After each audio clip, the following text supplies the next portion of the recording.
the Eat Your Greens with Dr. Black podcast. Welcome to the show. I'm glad you found your way here. I'm Dr. Black. I'm a board-certified pediatrician and lifestyle medicine physician. This episode is being released in February, and at work we are so busy. We are swamped with kids with all the different things, right? We've got all the different common colds, flu virus, RSV, not too few cases of strep. I mean, there is snot all over the place, mucus, or as we say around here in Central Texas, mocos, phlegm, boogers, you name it. We've got it in our office right now. And it seems like every day some parent is asking me about what they can do to help their kids stay healthy. How can they boost their immune system and keep them from getting all of these things? So I thought it would be timely to talk about the immune system. How can you keep yourself and your kids from getting sick?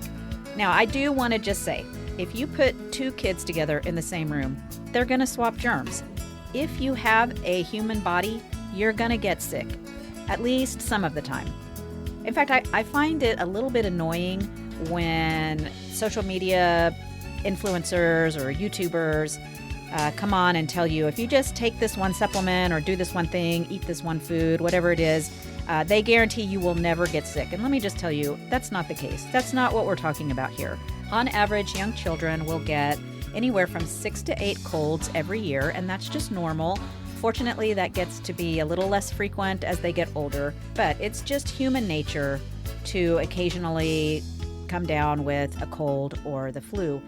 There are things that you can do, however, to reduce the frequency and to keep yourself and your immune system at peak performance. And that's what I'm going to talk about today. I'm going to give you some actionable strategies that you can start doing today to help keep yourself and your kids as healthy as is humanly possible. Now, this is a nutrition-focused podcast, right? So I'm going to focus on food. I will also talk about some supplements and some of the other habits that are known to support a healthy immune system.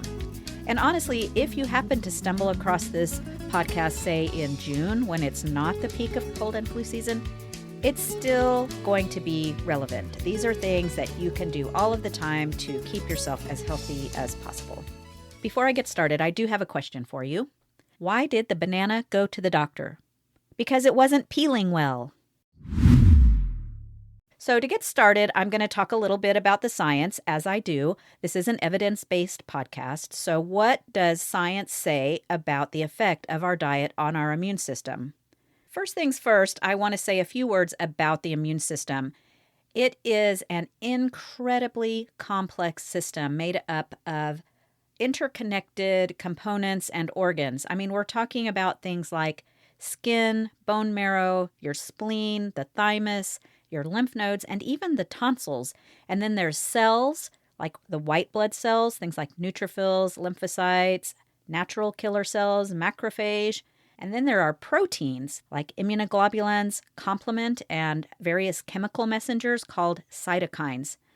And that's just to get started. There's a lot more to it than that. In fact, if I remember back to medical school, the hardest tests that I had to take were on the immune system in immunology.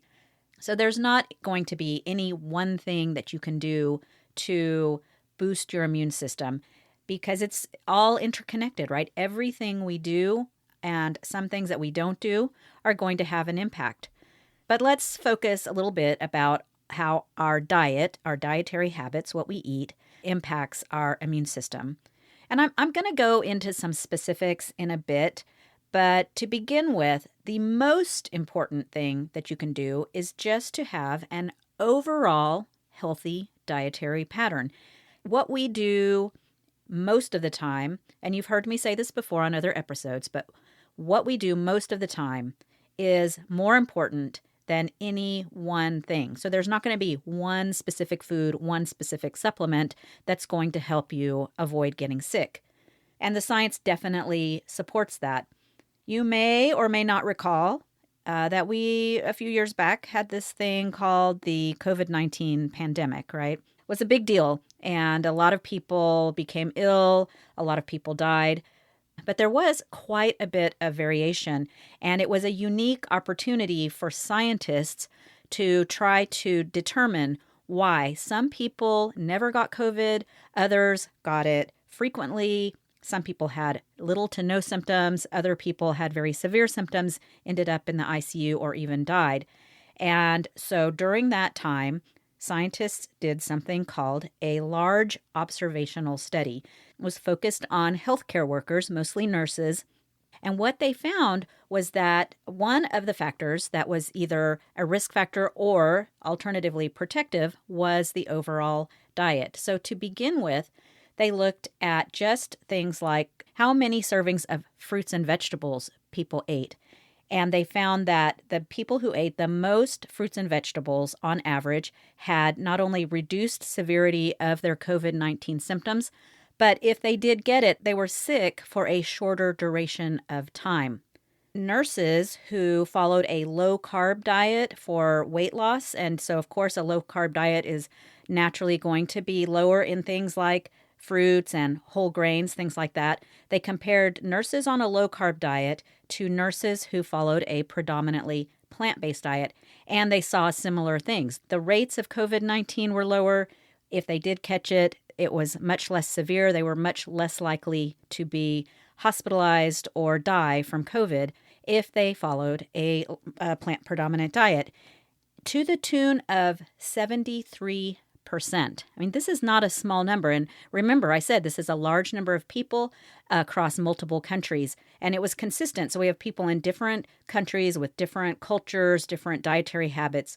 But by and large, people who were on a low-carb diet did worse than people who followed a plant-based diet. Now, there's no reason to think that these effects are specific to the SARS-CoV virus, right? That's just the virus that was studied because we're in that pandemic. But it's very likely that a healthy, whole food, plant-based diet is also going to protect you against things like the influenza virus and RSV, all the other viruses, like there's adenovirus, human metapneumovirus, rhinovirus. I could go on and on. There's no shortage of different viruses causing respiratory infections over the course of the winter and in other months of the year. So that is going to always be an overall theme. What you do most of the time is the most important. Another hot area of research that I like to talk about is the gut microbiome. And if you recall, if you've listened to any of my previous episodes where I talked about the microbiome, where I talked about the importance of a high fiber diet, you're going to remember that the gut microbiome is made up of all those trillions of bacteria that live in our intestine, and they are absolutely critical to our overall health, and that includes the immune system. Recall that when you eat plant-based foods, you don't digest the fiber. It makes its way down to the colon where the bacteria digest it, and then the bacteria produce something called short-chain fatty acids. The three main short-chain fatty acids are butyrate, propionate, and acetate. And these short-chain fatty acids communicate directly with our immune system. That's because as much as 90% of the cells of our immune system are actually located right outside of the lining of the intestine. That's the epithelium, that single layer of cells that separates the inside of your intestine from the rest of your body. Just outside of that epithelium is where the bulk of the cells of our immune system reside. And so the bacteria make the short-chain fatty acids, which then cross the epithelium, and they communicate and affect directly the activity of immune cells, things like the T cells and the macrophage. And those specifically are critical for fighting respiratory infections. One of the things that the short-chain fatty acids have been shown to do is reduce something called a cytokine storm. The cytokine storm, remember I said cytokines are those chemical messengers that the parts of the immune system use to communicate with each other. And something called a cytokine storm is largely to be blamed for why people with severe COVID-19 would take a turn for the worse and subsequently either end up on a ventilator or even die. And so the short-chain fatty acids can reduce the severity of that cytokine storm. This is one of the reasons why scientists think that the nurses on a plant-based diet were less likely to have severe COVID because the short-chain fatty acids reduced that cytokine storm, and therefore they did not end up on the ventilator or die. Another thing that short-chain fatty acids do is improve the integrity of the gut lining. They keep that epithelium very healthy. The cells are tightly joined, and that way some of the more inflammatory things that really need to stay inside of our intestine and not get into our body, it keeps those out, and that reduces inflammation. And then in turn, that reduces the severity of respiratory symptoms with those common viruses. Let's move on to talk about some of the supplements, because that is definitely one of the most common questions I get. A parent will either bring their little bag of cough and cold medicines and vitamins that they bought and ask me if I think it's okay that they give them, or they'll ask me what I recommend. The most common ones that I come across are vitamin C, elderberry, and echinacea. The bottom line here is that the evidence is mixed. You will find some studies that show benefit to those and others that don't. I think on the whole, on the balance, the studies lean more towards indicating that any effect you get from those is largely a placebo effect, meaning that they really don't make much significant difference. I have to admit, I will take vitamin C when I feel that, that scratchy feeling in your throat. You think, oh, I'm about to come down with something. I will reach for the vitamin C, and I do feel like it helps. But I'll admit, it's likely that I'm just as susceptible to the placebo effect as anyone. So who knows? I do think that there's pretty good safety data for these things. So by and large, they can't hurt, although I would advise against taking very large doses. And keep in mind that many of them will come with lots of sugar and artificial coloring, things like that, that really aren't very good for you. The one exception to the supplement rule is vitamin D. Vitamin D has been shown to be essential for not only your bone health, but also your immune system function. And deficiency is linked to increased susceptibility to all kinds of infections, including the common cold. If you know that you have a low vitamin D level, or honestly, even if you don't, a vitamin D supplement is generally a good idea. When I measure it in my patients, I'm almost surprised when I see a normal level. Deficiency is super common. So that might be the one supplement that you're going to want to take. Another interesting study that was just recently published came out of Europe, and it looked at something that is super cheap, easy to use, very few side effects, and that's just good old saline. Saline is salt water, and you can buy it in pretty much any pharmacy or store. And so the scientists took some children in daycare and divided them into two groups. And we know that kids in daycare get lots of colds. So when these kids developed cold symptoms, the treatment group got 3 or 4 drops of saline just in their nose a few times a day versus the control group, which just got standard cold care without any saline. And they found that the kids in the treatment group not only needed less cough and cold medication, they also spread their cold to the other household members at a lower rate, and they recovered faster to the tune of 2 days. So I don't know about you, but if I'm suffering with a cold, I would love to shave 2 days off of my symptoms. And it turns out you can do this just with saline. Now, for babies and little kids, you can use the drops or a little mist. For older children who can tolerate it, or for adults, I would recommend something like the Neti Pot, or there's that little squeeze bottle that you can mix the saline solution in and just do a nasal rinse with it. When I recommend this to my patients in the office, I'm always sure to mention that you want a nice, gentle rinse. You are not power washing your sinuses, okay? But if you just rinse out all of that mucus, first of all, you can breathe better.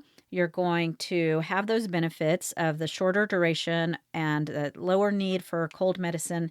And by getting rid of that mucus, you're not allowing the bacteria that live in that area to grow. And so that's going to subsequently also potentially prevent development of a sinus infection. And let me tell you, we should take every opportunity that we can to reduce our need for antibiotics. So, what's the bottom line? Basically, rather than trying to get your vitamins and minerals from a supplement, from a bottle of pills, emphasize the diet first. Go to those healthy fruits and vegetables that are going to have the vitamin C.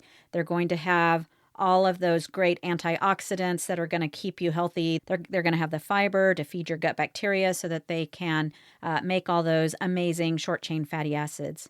I mean, think about it this way. That little tablet that you get in your supplement bottle will have only one or maybe a few vitamins versus the whole food, which is the complete package. You're not only going to get the vitamins, you're going to get the antioxidants. Did you know that there are 60 times more antioxidants in whole plant-based foods than in animal products? Also, plants have over 10,000 different phytochemicals. These are compounds in the plants that support our health in a number of ways. So you're not going to get that in a bottle of pills. So just eat those whole plant-based foods. If you are going to take a supplement, do it wisely. Avoid mega doses because there's absolutely no evidence that you're going to get any extra benefit. You're just going to end up with expensive pee, and there is the potential for some adverse side effects. Also, keep in mind that at least here in the United States, supplements are not regulated by the FDA. And when they have been tested, when scientists have pulled them off of the shelves of the store and tested them, a staggering number of them are found to have almost none of the ingredient listed on the label. They can say anything they want, and you have no way of knowing that what you're getting is what they're actually claiming.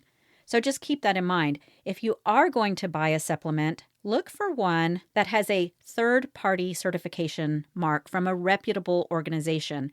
One of the most common ones is US Pharmacopoeia, that's USP. So if you see that USP logo on the label, it means that the manufacturer has paid money to have their product tested and verified by this independent company. So you can feel more comfortable that you're getting what the label says you're getting.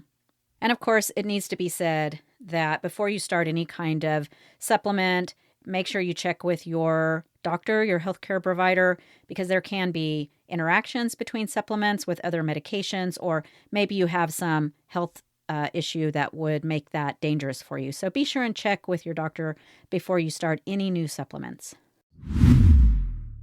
I promised you some actionable strategies, some things that you can start doing right now to help support your immune system. And so let's get into that. What can you do to give yourself the best chance at a virus-free winter? Number one, eat the rainbow. And no, I'm not talking about that colorful candy that I'm not even going to say the name of. I'm talking about berries and dark green leafy vegetables. So anything that has a nice, vibrant, rich, bright color. To begin with, all of those foods are rich in antioxidants. In fact, the antioxidants are what is actually giving the foods those colors. Things like vitamin C and flavonoids. Evidence shows that regular consumption of foods that have high levels of antioxidants is associated with reduced frequency of colds. Dark green leafy vegetables are packed with vitamins A, C, and E. And of course, all of these foods are great sources of fiber to feed our beneficial gut bacteria, directly leading to an improved immune function. Diversity is key here. Remember those 10,000 plus different phytochemicals? The more colors, the more types of fruits and vegetables and grains and beans that you can get in your diet, the better. So when we say eat the rainbow, we literally mean it. Like pick something from every color category and have fun trying to come up with recipes that incorporate all of them.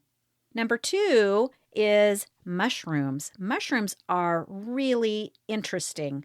To begin with, we classify them as plants, but they're actually not. They are, of course, in their own kingdom. And scientists feel like their cell structure is actually more similar to animal cells than plant cells. But nevertheless, we consider them sort of a plant when it comes to eating, when it comes to our diet. And they are incredible. So mushrooms contain something called beta glucans, and these are known to modulate the immune system by activating immune cells like those macrophage, the natural killer cells, and T lymphocytes. They also have something called fungal immunomodulatory proteins, FIPs, and these are proteins that can also regulate your immune responses, and this can potentially enhance your body's defense mechanisms. Specifically, research has looked at the shiitake mushroom, and one study showed that daily consumption of cooked shiitake mushrooms for 4 weeks increased immunity in the participants. Now, not everybody can get some of the fancier types of mushrooms, and I say that because at least in our town, it's hard to find a good variety of mushrooms. You have to go up into the big cities of Austin and San Antonio to find some of these. But even a plain old common white button mushroom has a lot of these great compounds, and research has shown that even the lowly white button mushroom can enhance the activity of those critical cells in your immune system. Number 3, if you're a regular listener, you probably have an idea what I'm going to say. I've mentioned it a few times already. Focus on fiber. You would be hard-pressed to find a single episode of the Eat Your Greens with Dr. Black podcast where I didn't find some way to mention fiber, and this one's no exception. I mean, maybe the the Great Vegan Dessert Showdown where we taste tested a bunch of desserts. That might be the only one, but every other episode, you're going to hear me talk about the importance of fiber because it is important. It is so important. It is absolutely crucial. We want to feed and support a diverse population of gut bacteria, that gut microbiome, and go back and listen to the episodes I did just all about the microbiome and fiber again to hear more. I'm not going to repeat myself, but add in those legumes, the whole grains, add in seeds to every meal. Number 4, stay hydrated. Did you ever hear that phrase, hydrate or dihydrate? Well, it's true. Not only does drinking water just help every system in our body function properly, and that includes the immune system, it's also going to help keep all of that. What were all the things I said at the beginning? The snot, the mucus, the phlegm, you name it, whatever name you use. It's going to help keep that thinner so it's easier to clear. You'll feel more comfortable. You can sleep better because you don't have to mouth breathe. And it also is going to give those bacteria less of an opportunity to take over and turn into a sinus infection, an ear infection, whatever. So absolutely stay hydrated. If you're trying to get kids to drink more water, you can infuse it with a little fruit. Or personally, I like to slice up fresh ginger. I just drop a few slices into my water bottle, and it just gives it such a nice, warm, delicious flavor. Another good idea is some nice warm herbal tea, and that's also going to help you stay hydrated and clear out a lot of that phlegm. Now, a couple of things to avoid. To begin with, just like always, it is important to minimize your intake of processed, refined junk food, things with lots of added sugar and fat, artificial colors, additives, emulsifiers that disrupt your gut microbiome. Sugar is known to be pro-inflammatory and can actually suppress your immune system. So whenever possible, just skip the junk, skip the processed snacks, opt for some nice fruit, maybe some little vegetables dipped in hummus, things like that, to keep your immune system as healthy and functioning as well as possible. Another thing to avoid is a type of medication used to treat heartburn or, esophageal reflux, gastroesophageal reflux disease, GERD. And that's something called a PPI, proton pump inhibitor. These are very strong acid blockers, and it turns out you actually need your stomach acid to help fight off infections. Scientists have noticed something interesting. Have you ever been on a cruise? So sometimes people have really bad luck and they're enjoying their vacation on the cruise liner, and a stomach virus will just sweep through the population of the guests on the cruise. And it's miserable. Can you imagine? Not only are you already at sea where you might be feeling seasick, but then add on top of it the stomach bug. Personally, I think that would be my worst nightmare. But the scientists who researched this noticed that just like anything, some people will get really sick, and then there's always a population of people who avoid it, who don't get sick.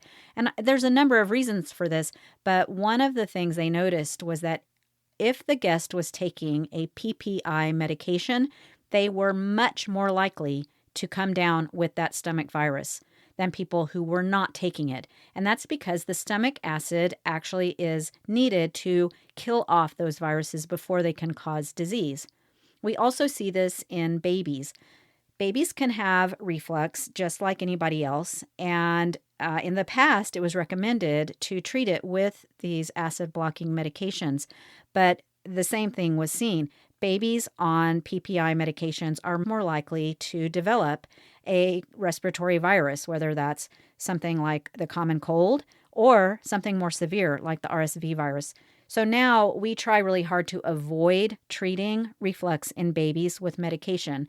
Occasionally, if it's super severe, if they're just in a lot of pain or they're spitting up so much that they can't gain weight. So there are exceptions, but when we do treat it, we try to use a weaker type of acid blocker, and we try to avoid those PPIs. So now, of course, if you're taking one of those medications, don't just stop it.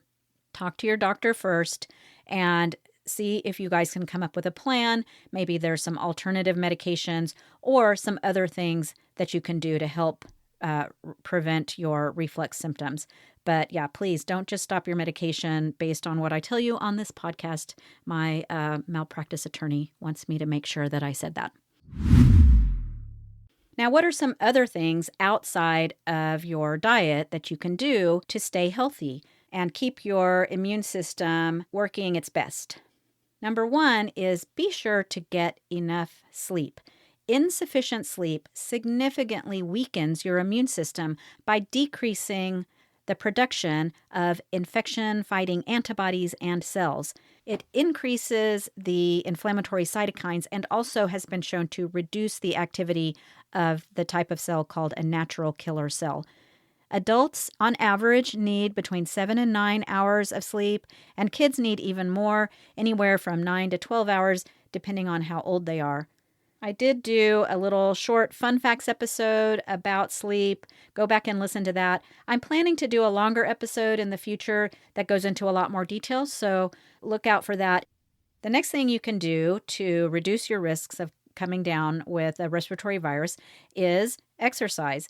Exercise promotes those immune cells in our body, and scientists have measured higher numbers of those cells for up to 3 hours after a bout of exercise. So take a walk, go for a run, dance around your house, whatever it is you like to do, go ahead and get that 150 minutes per week of moderate physical activity in as often as you can. The third lifestyle habit that I encourage is stress management. Now, stress is a little weird because in the short run, and maybe you've had this experience, if you have some big stressful event, so like, for instance, I remember in medical school when it was time for exams, in the short run, I wouldn't get sick at all. But man, as soon as those exams were over, you better believe I was coughing and sniffling and just generally feeling crummy. During periods of acute short-term stress, those stress hormones can actually be protective. They can boost the immune system. But chronically elevated levels of those hormones weakens the immune system. So we know that chronically elevated cortisol levels increases inflammation, it can reduce the lymphocyte count, and it's even deleterious to the gut microbiome. And, we basically need to do everything in our power to keep our bacterial overlords healthy. So practice mindfulness, take some nice warm baths, get a massage, do some gratitude journaling, even spending time outside in nature, anything you can do when possible to bring your stress levels down, go for it. Now, you've made it this far into the episode, and I would be remiss if I didn't mention one more important way that you can boost your immune system and stay healthy during cold and flu season, and that's immunization. I know this can be a controversial subject for some people, but remember, this is an evidence-based podcast, and the evidence is very strong, supporting the safety and efficacy of these vaccines. They are definitely saving lives. It is important to say that often, especially for viruses that mutate frequently, like the flu and COVID, it's true that the vaccine may not keep you from actually coming down with the illness. You may still catch the flu if you've been exposed to it. What these vaccines do, especially in vulnerable populations, is to keep the illness from progressing to the point that the patient needs to be hospitalized. It can prevent the complications of these common viral illnesses like pneumonia in little kids, ear infections, and people with asthma. They can have a severe asthma attack if they come down with the flu. So I definitely recommend them. Go and get your flu shot every year. If you're pregnant, get the RSV vaccine. Have your newborn vaccinated with the new RSV immunoglobulin. Even if you come down with a case, it will be milder and less likely to result in complications. Thanks for making it all the way to the end of this episode with me. I hope you came away with some great ideas of ways that you can not only keep yourself healthy, but also your kids. I can never emphasize enough the importance of a healthy diet. Be sure to get all of those brightly colored fruits and vegetables in, some mushrooms, all the fiber. Don't forget to stay hydrated and, of course, avoid processed food like the poison that it is. Rather than spending tons of money on a bunch of supplements, save it for maybe some sneakers or a gym membership. Get plenty of sleep and do whatever you can to reduce chronic stress. Now, you don't have to be perfect, right? Even small changes are going to be helpful and they'll be more sustainable. So take it a little bit at a time. Just start by adding a handful of berries to your oatmeal in the morning, or have a spinach salad with your lunch. Chop up some mushrooms in your spaghetti sauce when you cook it. All these little things will add up, and your body will be healthier and be better able to fight off all of those viruses that your kids are bringing home from school.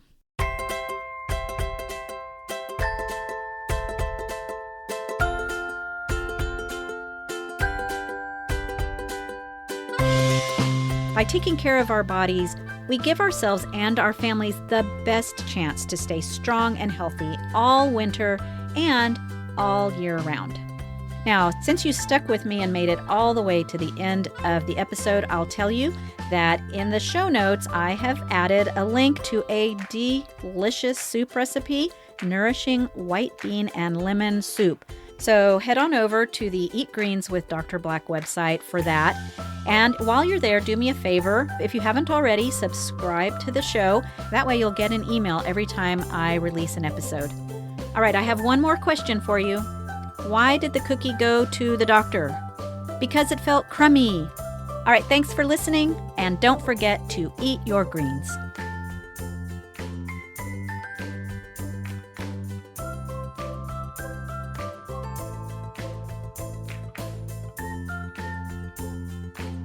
Please be aware that this podcast provides general health information about nutrition and feeding of infants and children and is meant for educational purposes only.